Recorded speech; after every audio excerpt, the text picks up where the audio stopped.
Hello everyone, take the hairs from the sides and then tie it like this. Roll it upward and then rotate it to make a knot. Follow the same step for the other side as well. Now we will make the plaits on each side. Take small section of the hairs from the sides and the section of the hairs from the down and join them by making the plaits like this. Follow the same step for the other side as well. Join them together at the bottom and your hairstyle will be ready.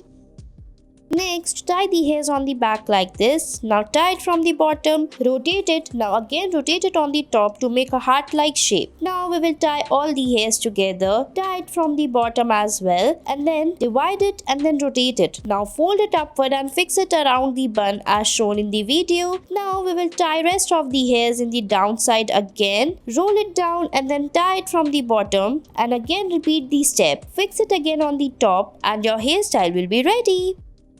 Next, take the hairs from the sides and tie it on the back like this and then rotate it as shown in the video. Tie all the hairs together. Tie the hairs from the between as well. Rotate it and then fold it upward like this. Fold it and fix it in a bun shape and your hairstyle will be ready. Next, we will take the hairs from the sides like this. Now take small section of the hairs from it and make the plaits. So watch the video very carefully how we are making the plaits. So now take the hairs from the sides little bit and then make the plaits till the end. Join all the hairs same way till the end and your hairstyle will be ready. Thanks for watching.